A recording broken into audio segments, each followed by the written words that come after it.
Assalamualaikum warahmatullahi wabarakatuh. Saya Irna Marsita dengan NIM 51121-057 dari A4 Ilmu Komunikasi. Di sini saya akan menjelaskan tentang efek-efek komunikasi massa dari drama yang telah saya tonton, yaitu drama Korea yang berjudul Itaewon Class. Nah, sebelum melanjutkan, di sini saya akan menceritakan sinopsisnya terlebih dahulu. Menceritakan kisah seorang pemuda idealis bernama Park Sero-yi yang diperankan oleh Park Seo-joon. Ia memegang teguh prinsip kebenarannya yang diajarkan sang ayah.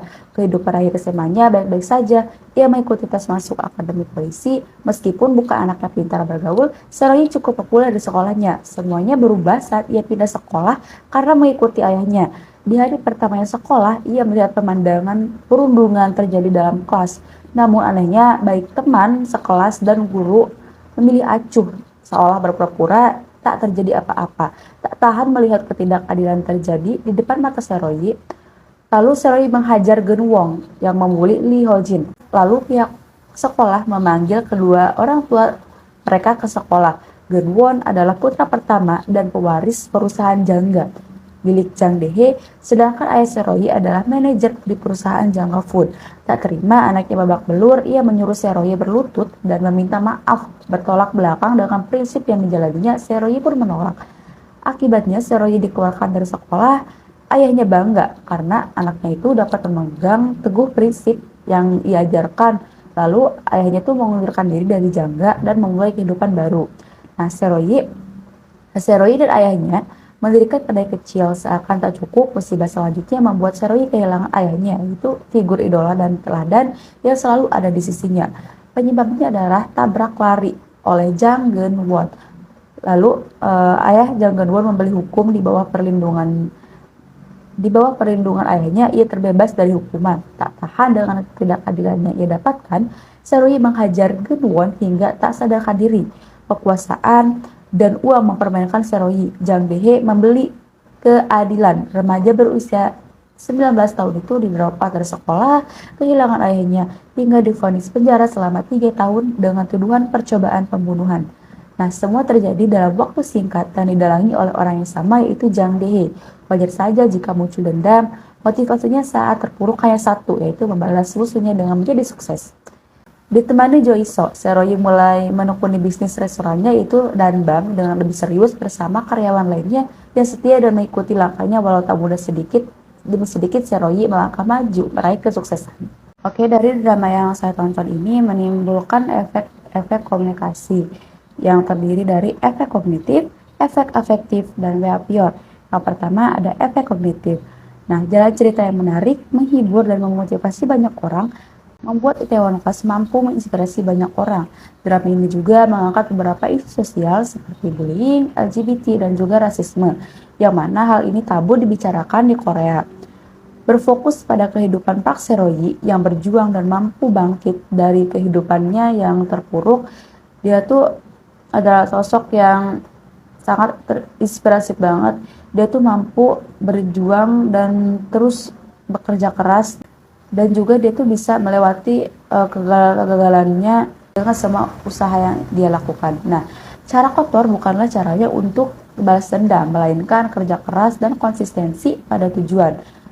Nah, jika kita mengalami kesulitan, kita juga harus menanggapinya dengan hal yang positif dan memikirkan bagaimana jalan keluarnya, bagaimana cara memecahkan masalahnya daripada merasa terpuruk. Karena jika kita terus merasa terpuruk, kita tuh akan nge-stuck di situ aja, kita akan diam saja. Jadi kalau misalkan kita berpikir positif dan bisa memikirkan bagaimana jalan keluarnya, itu tuh akan membuat kita tuh berpikir untuk maju gitu loh. Nah, saya juga menonton drama ini juga membuat saya belajar sedikit soal bisnis. Ternyata bisnis itu tidak cukup hanya mendirikannya saja, tetapi harus ada effort setelahnya. Lalu ada investasi saham yang membuat bisnis skala besar bekerja. Mengembangkan bisnis perlu mengambil risiko yang besar, termasuk investasi dan saham. Nah, dan itu kita juga jangan pernah gampang untuk menghakimi seseorang. Kita nggak pernah tahu bagaimana seseorang menjalani kehidupannya. Mungkin kita nggak tahu secara keseluruhan perjuangannya untuk bertahan dalam hidupnya. Jadi yang kita lihat bisa saja hanya sebagian kecil dari hidupnya, sementara sisi kehidupan yang lainnya tidak kelihatan. Cukup berikan rasa empati tanpa harus selalu menghakimi dengan mudah. Nah, selanjutnya ada efek afektif. Nah, setelah saya menonton Itaewon Class ini, saya tuh merasa bangga, kagum, sekaligus terharu dengan Park Seo-ryul ini. Dia tuh adalah orang yang bekerja keras, gigih, dan bertekad pada hidupnya hingga dia tuh menjadi sukses, dan dia tuh adalah orang yang membantu seseorang orang lain itu tanpa memandang siapa dia, tanpa memandang ras, suku, agama, dan yang lainnya. Nah, saat melihat Park Seo-ryul juga memang agak berkaca ya dengan diri saya sendiri. Ya, karena Park Seo-ryul itu tipe yang idealis, yang penuh dengan mimpi, selalu mementingkan orang lain, dan punya pemikiran sendiri yang sering enggak realistis karena berdasarkan perasaan keras kepala juga. Bedanya, Pak Sori itu lebih tahan banting dan enggak mudah menyerah. Sementara saya memang agak goyah dan gampang merasa ingin menyerah gitu loh. Dan saya juga merasa apa yang saya mimpikan itu terasa sulit untuk digapai gitu loh. Berbeda halnya dengan dua tokoh yang seperti Jang Bae dan anaknya. Di situ saya sangat merasa kesal sekali, sangat merasa marah, kesal, jengkel banget loh. Karena dia tuh mentang-mentang orang kaya, dia bisa melakukan semuanya dengan bebas, kayak pembelian, kasus tabrak lari, dan yang lain-lainnya. Dia tuh bisa menjualbelikan keadilan gitu dengan semaunya gitu loh, tanpa memikirkan nasib ke depan mereka tuh gimana, padahal semua hal yang kita lakukan bakal menjadi bumerang di masa yang akan datang. Nah, selanjutnya ada tokoh Ji Iso. Nah, memang dia tuh seorang yang realistis, namun dia tuh sedikit ngeselin karena cara bicara dia tuh belak-belakan gitu ya. Terus gaya rambut dan busana juga menurut saya aneh, uh, tapi saya tuh merasa tersentuh gitu dengan adegan di mana saat dia menunjukkan sisi lainnya. Jisoo ternyata tuh orang yang peduli banget gitu dan benar-benar menjaga orang yang dia sayang.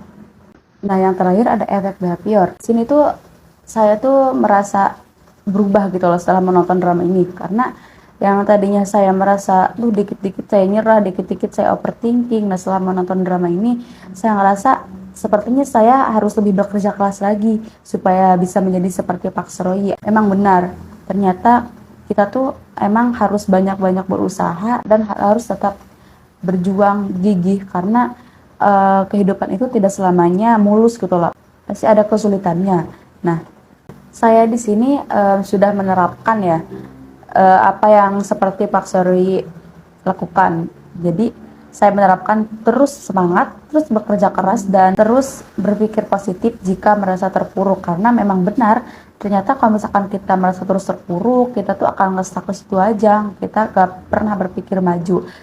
Sekian dari saya, Irna Marsita. Mohon maaf jika ada kesalahan. Terima kasih atas waktunya. Assalamualaikum warahmatullahi wabarakatuh.